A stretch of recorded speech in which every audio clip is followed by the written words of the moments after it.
Muy buenas noches, 9 de abril. Yo soy Memo Flores y esto es Noticias a Tiempo. Como nos tiene acostumbrados, Donald Trump dio un giro a sus decisiones arancelarias. Y lo que dijo que no haría, sí lo hizo. Suspendió los aranceles recíprocos que había presumido apenas la semana pasada. Esto como un logro histórico en aquel día que él llamó el Día de la Liberación de Estados Unidos. Well, I thought that people were jumping a little bit out of line. They were getting yippy, you know. They were getting a little bit yippy, a little bit afraid, unlike these champions, because we have a big job to do. No other president would have done what I did. No other president. I know the presidents. They wouldn't have done it. And it had to be done. What was happening to us on trade, not only with, you know, if you look at it, not only with China, but China was by far the biggest abuser in history, and others also, but somebody had to do it. They had to stop because it was not sustainable. El presidente estadounidense anunció una pausa de 90 días a la aplicación de los aranceles recíprocos con solamente aquellos países que no hayan dicho nada ante estos aranceles, los anunciados en la semana anterior. Esto contra los planes arancelarios que habían buscado una solución negociada con los Estados Unidos. En sus palabras, más de 75 países manifestaron su interés de negociar con Washington. Según él, estos no han tomado ningún tipo de represalia contra los Estados Unidos. Literalmente, en una reunión que tuvo con militantes del Partido Republicano, dijo: hay muchos países donde sus líderes se han acercado a besarme el trasero. I'm telling you, these countries are calling us up, kissing my ass. They are dying to make a deal. Please, sir, make a deal. I'll do anything, sir. And then I'll see some rebel Republican, some guy that wants to grandstand, say, I think that Congress should take over negotiations. Let me tell you, you don't negotiate like I negotiate. Pero al parecer el que no le quiere besar el trasero es China, porque la situación es completamente diferente. A través de su perfil en Truth Sociality, Trump dejó claro que frente a Pekín no habrá concesión alguna y aumentará el arancel a los productos chinos que entran a Estados Unidos al 125%. Esta decisión llega después de que China anunciara un arancel de represalia contra el arancel anterior, un arancel de 84% sobre las importaciones de productos estadounidenses hacia la nación asiática. La postura de China frente a estos temas sigue siendo firme, muy diferente a las de otros países. Pekín ha dejado claro que no cederá a una lucha comercial con Estados Unidos, que no le tiene miedo. Al parecer Estados Unidos encontró un rival que no le tiembla la mano a una confrontación contra su país. Se llama China. Basta con revisar las declaraciones del Ministerio de Finanzas de China. Si Estados Unidos insiste en seguir escalando sus restricciones económicas y comerciales, China tiene la firme voluntad y los medios abundantes para tomar las contramedidas necesarias y luchar hasta el final. Esto lo mencionó el Ministerio de Finanzas de la comunidad del país asiático, de China. Y relacionado con este tema de los aranceles, hoy el INEGI dio a conocer el reporte de marzo sobre la producción, venta y exportación de vehículos pesados. En días anteriores hablamos sobre la producción, venta y exportación de vehículos ligeros. La producción de vehículos pesados cayó 20.68% en marzo del 2025 respecto a marzo del año anterior. La venta dentro del país disminuyó 19.67%, pasando de 4.434 unidades en 2024 a 3.562 en el 2025. Por otra parte, las exportaciones cayeron 24.86%. Se exportaron 3.744 unidades menos en marzo del 2025 respecto a marzo del 24. Si comparamos los 3 primeros meses del 2024 respecto al 2025, en este año se han exportado 8.273 unidades de transporte menos. Lo importante de este dato es que el 95.6% de todas las exportaciones de vehículos pesados que se producen en México tienen como destino final los Estados Unidos. Pero bueno, en más de temas arancelarios, ¿cómo reaccionaron ahora a este nuevo anuncio de Donald Trump de la prórroga de 90 días con algunas naciones sobre los temas arancelarios. Fue inmediatamente, este miércoles 9 de abril, tras los nuevos ajustes arancelarios anunciados por Donald Trump, que el peso mexicano experimentó una apreciación mínima del 0.07% frente al dólar, ubicándose en 20.25 pesos por billete verde. En la Bolsa Mexicana de Valores, el índice de precios y cotizaciones registró un aumento del 4.39%. Pero bueno, no fue solo el peso y la Bolsa Mexicana de Valores las que reaccionaron al anuncio arancelario. Los principales índices bursátiles en el mundo también tuvieron movimientos significativos, algunos a la baja, otros a la alza. En Estados Unidos, el Nasdaq avanzó 12.16%, alcanzando 17.174 puntos.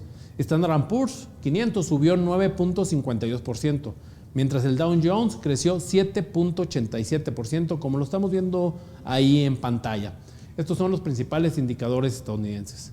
En cuanto a las empresas, principalmente las estadounidenses, Tesla creció un 22.69%, Nvidia 18.72%, Apple creció 15.33% solamente el día de hoy, Amazon 11.98%, Google 9.80%.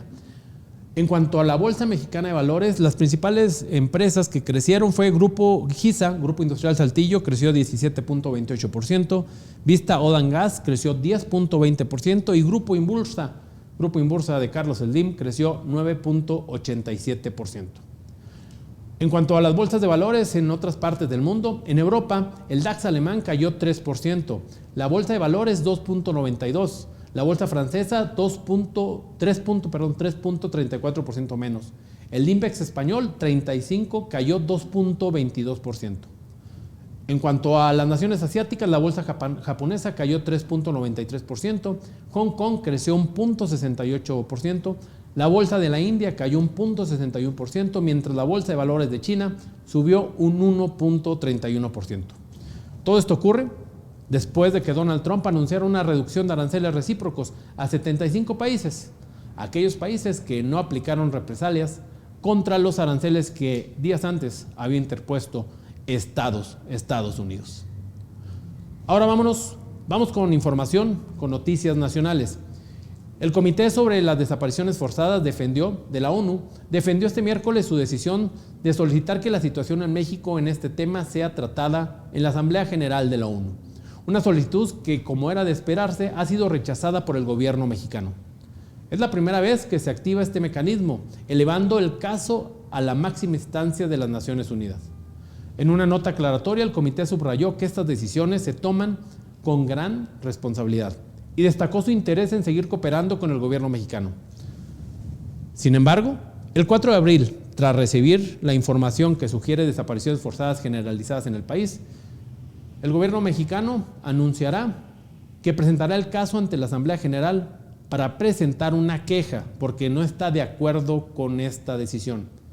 Esto, vaya que desató las críticas del gobierno mexicano, incluido la presidenta Claudia Sheinbaum, quien acusó al comité de tener mucho desconocimiento sobre la realidad mexicana.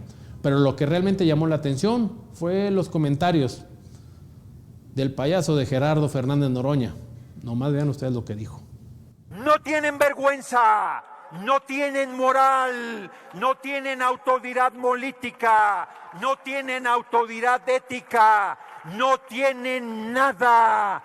Son los causantes de este baño de sangre y de las desapariciones forzadas en nuestro país, y su ídolo Olivier de Frouville tampoco tiene razón. Vuelvo a retar en esta tribuna a ese funcionario de la ONU a que presente un solo caso de desaparición forzada de nuestro gobierno. Defendemos con todo al gobierno de la compañera presidenta. Por supuesto que defiendo con mucho honor desde la tribuna y con mucho orgullo ser parte de este movimiento. Larga vida a las libertades. Mueran los racistas, los clasistas, los ejecutores de crímenes. El Comité de las Naciones Unidas para las Desapariciones basó su decisión en el artículo 34 de la Convención Internacional contra las Desapariciones Forzadas, que permite llevar el caso de la ONU cuando existen pruebas creíbles de desapariciones sistemáticas. Como lo mencioné el día de ayer, no se trata de desapariciones generadas por el Estado, son desapariciones sistemáticas a la falta de la aplicación del Estado de Derecho. Según los expertos, esa es precisamente la situación en México, una de la que el gobierno se quiere escapar, pero no puede.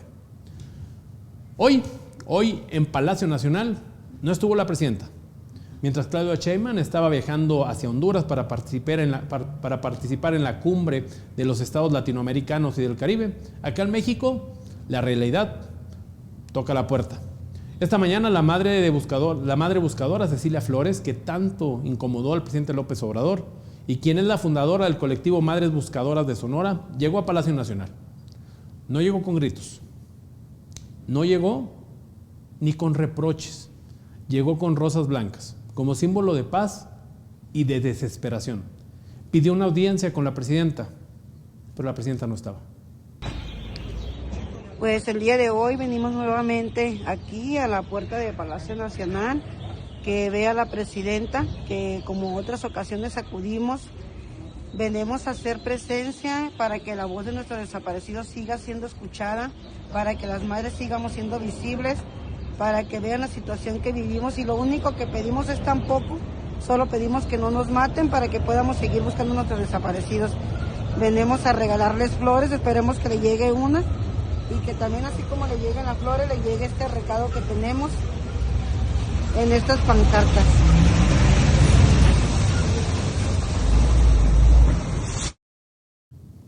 Quien sí habló fue la secretaria de Gobernación al respecto de la visita de la madre buscadora.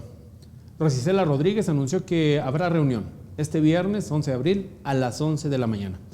Rosa Isela dice que esta reunión forma parte de las mesas de trabajo que tiene la Secretaría de Gobernación a su cargo con los colectivos de familias buscadoras. Pidiendo la intervención.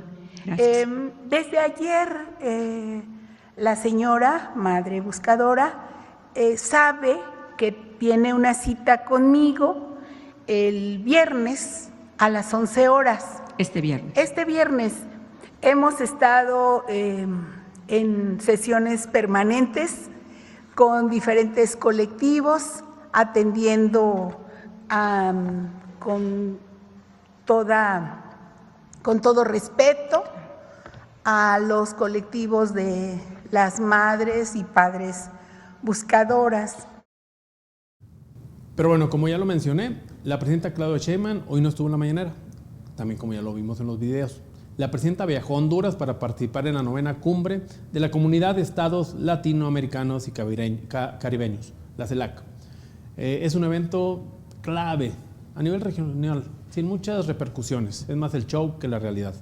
Sheinbaum fue recibida en el aeropuerto por el presidente de Honduras, Héctor Zelaya, y por el secretario de Relaciones Exteriores mexicano, Juan Ramón de la Fuente.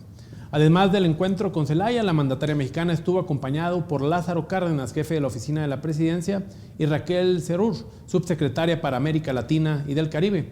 Juntos asistieron a la inauguración de la cumbre participaron en la primera sesión plenaria. Durante su estadía en Tegucigalpa, Sheinbaum sostuvo conversaciones con varios presidentes, entre ellos Lula da Silva, de Brasil, y Gustavo Petro, el colombiano. Los temas centrales de estas conversaciones fueron mejorar la cooperación bilateral y fortalecer los lazos entre los respectivos países. Durante su intervención, ya en la reunión plenaria, la mexicana hizo un llamado a una mayor integración regional entre los países de América Latina, los latinoamericanos y el Caribe, en un marco siempre de respeto y con la finalidad de hacer frente al complejo panorama internacional. Más que nunca, es un buen momento para reconocer que América Latina y el Caribe requieren de unidad y solidaridad de sus gobiernos y de sus pueblos, a fin de fortalecer una mayor integración regional, siempre en el marco del respeto mutuo y la observancia de la soberanía e independencia de nuestros países y de los acuerdos comerciales que cada uno de nosotros pueda tener. Regresando a la conferencia mañanera, pero ahora después del tema de los desaparecidos y Rosa Isela, la secretaria de Gobernación, vamos a hablar un poco de energía. Se tocó el tema hoy. El gobierno mexicano anunció una inversión histórica, 624,000 millones de pesos, para alcanzar, ¿qué?, la autosuficiencia eléctrica antes de que termine el sexenio de la presidenta Claudia Sheinbaum. Esto llega justo en medio de las tensiones comerciales con Estados Unidos y a la ofensiva proteccionista de Donald Trump. La presidenta Claudia Sheinbaum ha planteado este plan como una respuesta concreta a los aranceles. Forma parte de los 18 puntos que presentó la semana pasada para enfrentar las presiones económicas del vecino estadounidense. Hace 2 meses presentamos el plan de fortalecimiento de expansión de la CFE. Entonces, este paquete contempla una inversión pública total poco más de 620,000 millones de pesos. De estos 620,000 millones de pesos es un poco, más menos. Digo más menos porque pues los procesos, en cuanto se hagan las licitaciones y se hagan las inversiones, pues se ajustan. Estamos haciendo un cálculo aproximado. Pero de estos, alrededor de 430,000 millones de pesos serán inversión pública. 620,000 millones de pesos. Vaya cantidad de dinero. 427,000 millones de estos irán directo a la Comisión Federal de Electricidad. ¿Para qué? Se trata de aumentar la capacidad de generación de energía aquí en el país. Este mismo año, la Comisión Federal de Electricidad pondrá en marcha 4 plantas de ciclo combinados y 7 hidroeléctricas. Además, se licitaron otras 4 plantas más, una de combustión interna y 2 solares. Pero no solo es generación. La CFE también puede o quiere invertir en transmisión y distribución. Se construirán 158 nuevos proyectos para fortalecer la red eléctrica nacional. Se invertirán más de 124,000 millones de pesos para lograrlo. Y en distribución habrá 97 nuevas subestaciones a nivel nacional. Ampliación de otras 95 y casi 7,000 obras de modernización y más de 42,000 trabajos de electrificación. La meta, alcanzar una cobertura del 99.99% antes de que termine la administración de la presidenta Claudia Sheinbaum. En más de la conferencia mañanera, la secretaria de Anticorrupción y Buen Gobierno, Raquel Buenrostro, anuló este martes la licitación de medicamentos de Birmex debido a irregularidades e incumplimientos legales en los procesos cometidos por laboratorios biológicos y reactivos mexicanos. Estos en la adquisición de medicamentos y materiales. La Secretaría de Salud informó este miércoles que la empresa tiene hasta el 21 de abril para cumplir con la resolución, considerando los días inhábiles de Semana Santa. La Secretaría de Salud garantizó el abasto de medicamentos con las órdenes de suministros ya emitidas y aseguró que las empresas adjudicadas recibirán los pagos correspondientes, todo contra entrega. En los casos donde se detectaron sobreprecios, se realizará una subasta entre los participantes para determinar un nuevo proveedor, mientras que las adjudicaciones sin sobreprecio serán entregadas directamente al proveedor correspondiente. En información de la Secretaría de Educación Pública, en México se enfrenta una emergencia de obesidad y diabetes. 37% de los niños mexicanos de entre 5 y 11 años tienen este problema. Por lo anterior, desde principios de marzo entró en vigor una nueva política de salud impulsada por el gobierno federal que prohíbe la venta de comida chatarra en las escuelas públicas y privadas de cualquier nivel en el país. Pero la Secretaría de Educación Pública, ahora, dada por Mario Delgado, propone dar marcha atrás a la prohibición total de comida chatarra en las escuelas. Principalmente busca 2 cosas: permitir la generación de alimentos, aunque en su elaboración lleven alimentos que induzcan a la obesidad, y que en las universidades se permita la libre venta. Es decir, los nuevos lineamientos permitirían que en tiendas escolares vuelvan a vender alimentos preparados con productos que tengan sellos de advertencia. También autorizaría su venta en los alrededores de las escuelas y se eliminaría la restricción de la venta en universidades. La propuesta también elimina la obligación de ofrecer precios accesibles dentro de las escuelas, le quita a la COFEPRIS la responsabilidad de verificar lo que se venda y reduce sanciones a quienes incumplan la normativa. La SEP justifica los cambios diciendo que quiere definir con mayor claridad la participación de las autoridades sanitarias en el marco de sus competencias. En materia de seguridad, en Guerrero, 11 personas fueron asesinadas la noche de este martes en el municipio de Tecuapano. Tras un enfrentamiento armado, vecinos de la comunidad de Rancho Viejo reportaron múltiples detonaciones por arma de fuego. Cuando llegaron las autoridades, encontraron los cuerpos de 11 hombres y una camioneta incendiada. En la escena quedaron más de 1,200 casquillos de alto calibre, AR-15 y AK-47. La Fiscalía Estatal ya abrió una carpeta de investigación, pero hasta ahora, como ya es costumbre, no hay detenido alguno, ni una versión oficial sobre lo que ocurrió. Lo que sí circula es la versión de que el ataque iba dirigido contra Aniceto Gallardo Mora, alias El Cheto, el comando, identificado por medios locales como el jefe de la plaza en esta zona. En temas de seguridad, un poco de historia del crimen organizado en México. Ernesto Fonseca Carrillo, conocido como Don Neto, en muchas series de televisión lo hemos visto, ha sido liberado tras 40 años en prisión. A los 94 años, uno de los fundadores del extinto cártel de Guadalajara ha cumplido su condena, la cual incluyó tiempo en prisión domiciliaria debido a sus problemas de salud los últimos 10 años. Don Neto fue condenado por la participación y secuestro, tortura y asesinato del agente de la DEA, Enrique Quique Camarena, en 1985. Este crimen tuvo un impacto profundo en las relaciones de México con los Estados Unidos. Afectó la cooperación bilateral en materia de seguridad y justicia.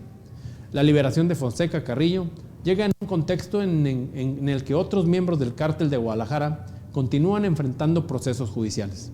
Rafael Caro Quintero, otro de los cabecillas del cártel y también involucrado en el asesinato de Quique Camarena, está extraditado en Estados Unidos fue extraditado a Estados Unidos en febrero del 2025.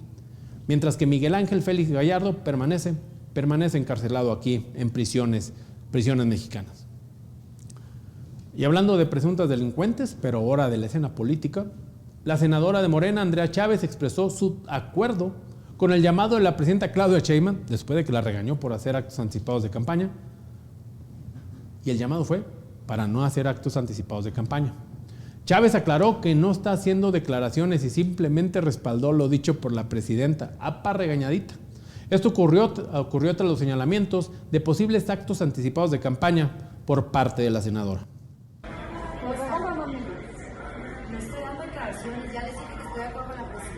Ay, pues nada más eso.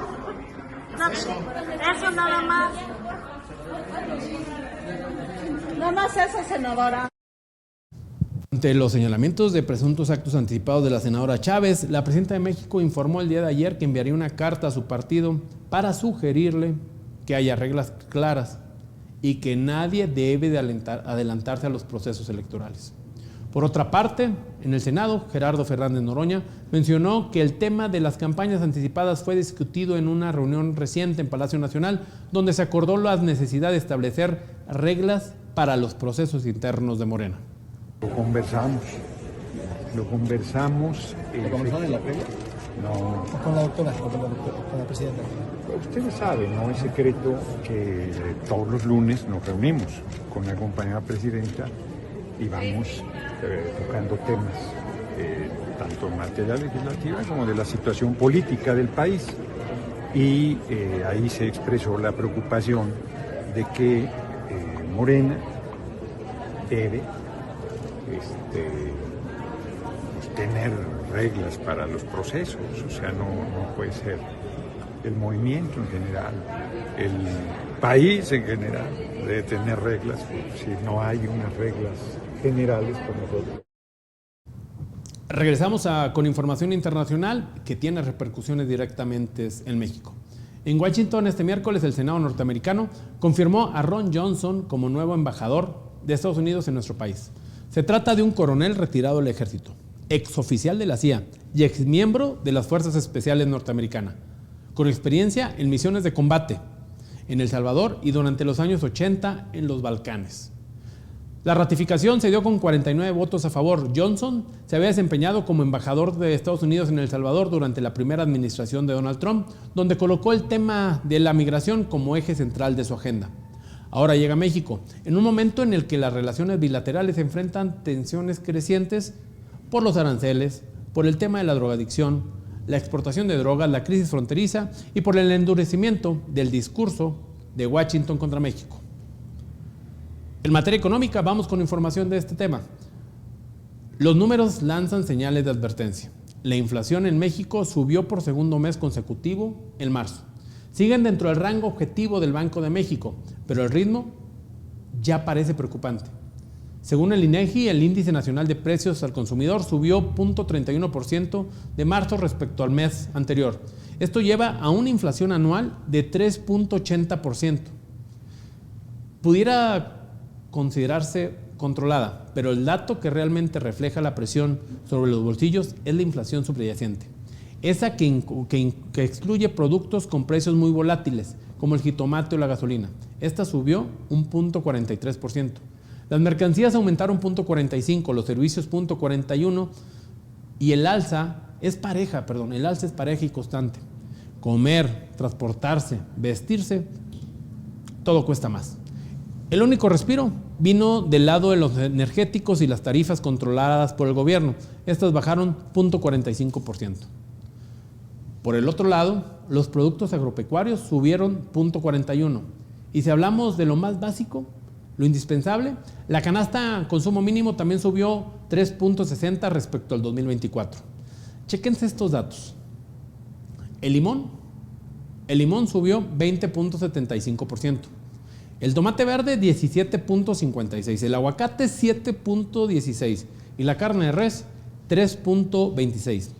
Esto entre otros productos. En lo que va del 2015 a la fecha, menos de 10 años, 9 años, la inflación acumulada aquí en México ronda 50%. Es decir, lo que antes te costaba 10 pesos, hoy ese mismo producto te cuesta 15. Desde la administración de Andrés Manuel López Obrador, la inflación acumulada en el país es del 35%. En más información económica, la confianza del inversionista extranjero en México ha experimentado una caída significativa, eso según la consultora Kearney. En su último informe nos deja en claro que la confianza en México para recibir inversiones, la inversión extranjera directa, está en declive. El país ocupaba el lugar 21 en 2024, ahora ocupa el lugar 25. ¿Pero a qué se debe esta caída? A pesar de que el gobierno celebró un récord histórico de $37,000 millones de inversión extranjera directa durante el 2024, la realidad es que las grandes inversiones no están llegando como se esperaba. La industria automotriz y la manufacturera electrónica siguen en picada, no se están recibiendo inversiones. Estos son los sectores justos estos sectores son los que son más vulnerables a la inestabilidad generada por el tema de los aranceles. A esto se debe la caída. En cuanto a México, otro tema económico, la actividad industrial por estado muestra resultados totalmente dispares y preocupantes. Mientras estados como Oaxaca, Colima y Baja California Sur crecieron a una tasa anual del 18.8%, 10.8% y 9.8% respectivamente, Quintana Roo, Campeche y Tabasco, aquellos estados que tanto le invirtió Andrés Manuel López Obrador, tuvieron una caída en su actividad industrial del 56.6%, 19.5% y 17.7%. Con la siguiente información nos despedimos. La familia de Berenice Hills Rivera, una de las fotoperiodistas fallecidas el 5 de abril durante el festival musical Axe Ceremonia en el Parque Bicentenario en la capital del país, han hecho un llamado público para recuperar la cámara fotográfica, una Canon T3, que llevaba al momento del trágico accidente. Según los padres de Berenice, solo se les entregó uno de los lentes, pero no el cuerpo de la cámara, ni la tarjeta ni la memoria. Además de la cámara, también están desaparecidos 3 lentes más, una batería celular y una power bank. A través de redes sociales se ha difundido un mensaje solicitando información sobre el paradero del equipo, ya que las imágenes documentadas por Berenice antes del accidente podrían ofrecer detalles cruciales sobre este accidente, sobre este mismo accidente, y más del momento crucial que se vivió. El periodista Carlos Jiménez compartió una foto en la que se ve claramente a Berenice con la cámara confirmando que estaba con ella durante el evento. Que sea de vuelta la cámara de Bere. Los familiares y amigos estamos exigiendo que sea de vuelta su cámara. Su cámara es una Canon T3 minúscula.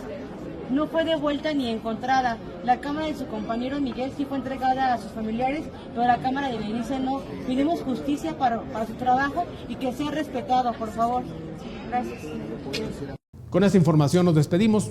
Eso fue todo por el día de hoy. Que tengan ustedes excelente noche. No dejen de seguirnos el día de mañana a través de las diferentes plataformas de atiempo.tv, de todas sus redes sociales y con los diferentes programas de entretenimiento y noticias que tenemos todos los días. En punto de las 8 de la mañana, a tiempo matutino, y a las 1 de la tarde a tiempo central, con lo más importante de la información en el país y a nivel local. Yo soy Memo Flores, esto fue Noticias a Tiempo.